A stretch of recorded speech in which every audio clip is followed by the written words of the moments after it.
Chapter 93. The Court and the Oil.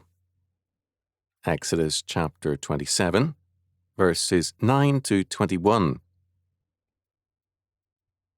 And thou shalt make the court of the tabernacle. For the south side southward there shall be hangings for the court of fine twined linen of 100 cubits long for one side, and the 20 pillars thereof, and their 20 sockets, shall be of brass. The hooks of the pillars and their fillets shall be of silver. And likewise for the north side in length there shall be hangings of 100 cubits long, and his 20 pillars and their 20 pockets of brass, the hooks of the pillars and their fillets of silver. And for the breadth of the court on the west side shall be hangings of 50 cubits, their cubits 10, and their sockets 10. And the breadth of the court on the east side eastward shall be 50 cubits. The hangings of one side of the gate shall be 15 cubits, their pillars 3, and their sockets 3. And on the other side shall be hangings 15 cubits, their pillars 3, and their sockets 3. And for the gate of the court shall be an hanging of 20 cubits, of blue, and purple, and scarlet, and fine twined linen, wrought with needlework, and their pillars shall be 4, and their sockets 4. All the pillars round about the court shall be filleted with silver, their hooks shall be of silver, and their sockets of brass. The length of the court shall be 100 cubits, and the breadth 50 everywhere, and the height 5 cubits of fine twined linen, and their sockets of brass. And the vessels of the tabernacle in all the service thereof, and all the pins thereof, and all the pins of the court shall be of brass. And thou shalt command the children of Israel that they bring the pure oil olive beaten for the light, to cause the lamp to burn always. In the tabernacle of the congregation without the veil, which is before the testimony, Aaron and his sons shall order it from evening to morning before the Lord. It shall be a statute forever unto their generations on the behalf of the children of Israel. Exodus chapter 27, verses 9 to 21. Around the tabernacle itself was the tabernacle court, 50 by 100 cubits in dimensions, with the tabernacle situated near the side opposite the entrance. The altar and the laver were in this area. All that anyone outside the courts would see of the tabernacle would be the red ram-skin roof of the tent. Since the court walls of linen would be white, the red ram-skin would be as if a mountain of flame rose out of a basis of snow. Kate's comment here is very telling.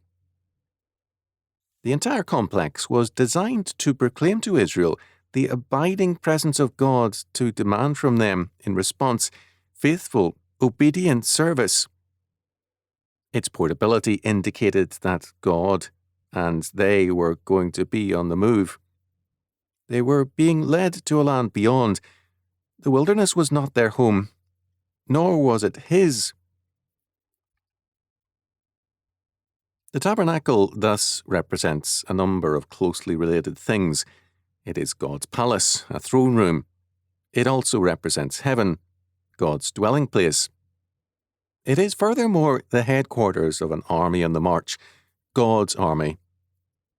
All these associated meanings are related to the significance of the church as Christ's body on earth, and also as a building.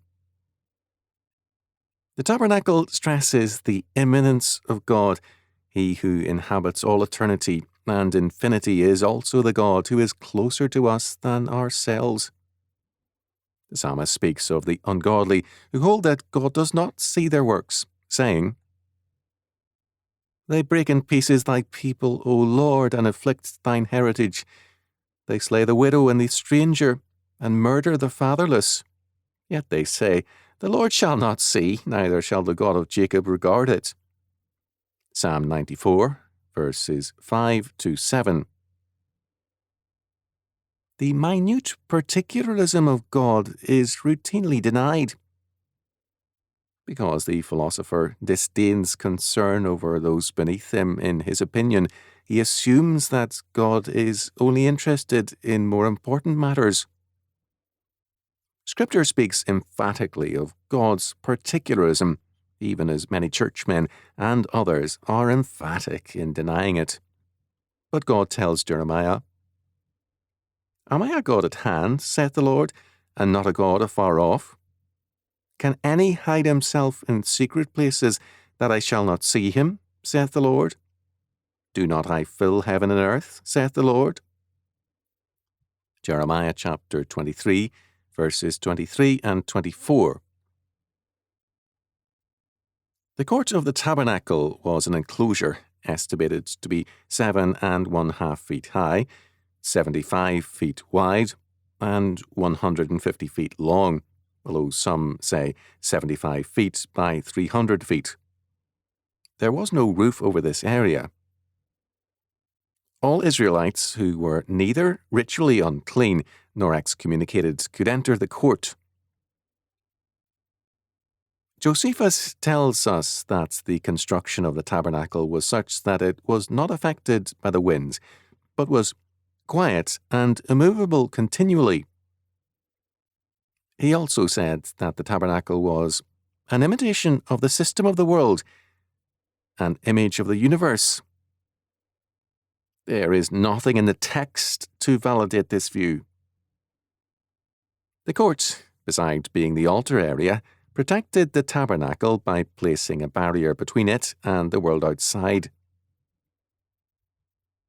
As we have seen, the tabernacle represents heaven, God's palace and throne room, and the headquarters of an army on the march.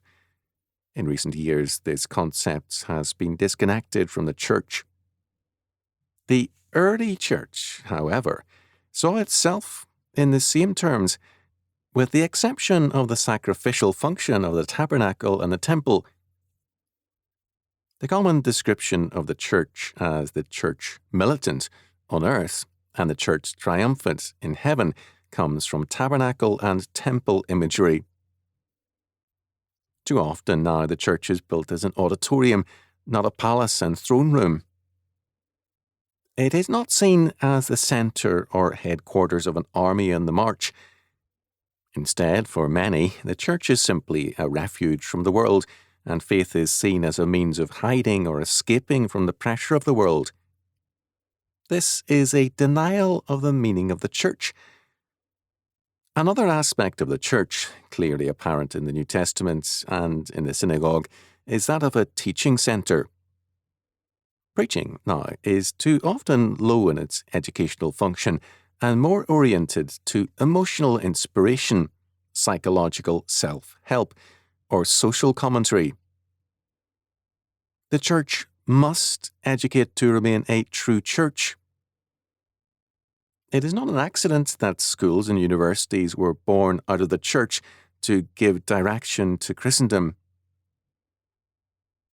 In verses 20 and 21, we have instructions concerning the oil for the use in the lampstands. It is to be clear oil of pressed olives. Today, some varieties of olives are grown for eating, others for their oil. Whether this was then the case also, we do not know. The clear, pure olive does not smoke when it burns.